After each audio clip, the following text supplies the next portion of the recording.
Salut à tous, j'espère que vous allez bien. Aujourd'hui, j'ai fait un cours pédagogique sur le jeté avec le nouvel athlète Kélian. Donc du coup, je vous partage avec vous un extrait de notre séance. Si je veux faire un bon jeté, donc là sur le plateau, j'ai ma ligne imaginaire. Donc mes pieds, quand je me redresse de mon épaulé, de mon clean, quand je me redresse, quand je replace mes pieds, je suis en largeur des épaules. Ça, c'est pour permettre de bien repartir les forces sur mes jambes. Parce que c'est un transfert de force aussi au jeté. Au jeté, la force, elle part des jambes et pour être transférée sur les bras. Donc, du coup, l'erreur que les gens ils font, c'est que sur leur ligne imaginaire, quand ils se sont redressés avec la barre, quand il fait son appel, il pousse sur l'avant.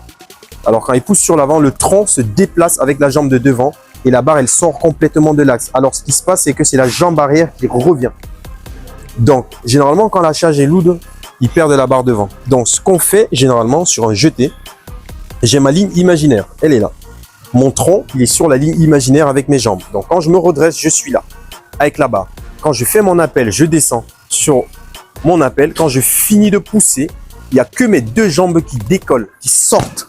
Mais mon tronc, il reste sur ma ligne imaginaire. Donc, si mon tronc, il reste sur ma ligne imaginaire et que mes deux jambes, elles sortent, automatiquement, je vais revenir avec ma jambe de devant pour me replacer sur ma ligne imaginaire. Donc, mon tronc, il n'a pas bougé. Donc, mon tronc, il ne bouge pas.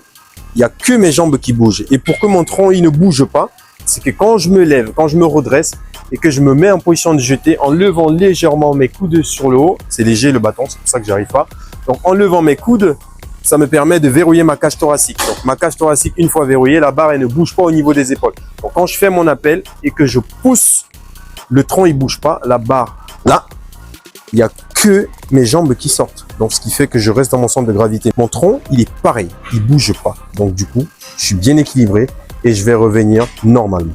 Donc, évitez de venir chercher trop sur l'arrière parce que contracter les fessiers, aller chercher bien sur l'arrière, ça c'est dangereux, on peut se pincer le dos. Donc, je reste droit, je change pas ma position, je reste en position neutre, donc je suis debout et là, les pieds bien ancrés au sol, je descends chercher droit avant de pousser. Donc, j'évite de pousser sur l'avant. Droit et mon tronc, il reste bien aligné. Là, ça me permet de revenir normalement. 1 et 2. Donc, je suis aligné sur le tronc. Là. 1 et 2. Si je fais ça, obligé, je viens chercher là. Donc, c'est juste un transfert de force. Je descends, je pousse et je sors les jambes. C'est tout. Il ne faut pas à un seul moment que le corps il sort de ta ligne imaginaire. Donc ton tronc il sort, c'est lourd, tu perds la charge. Voilà. Okay. So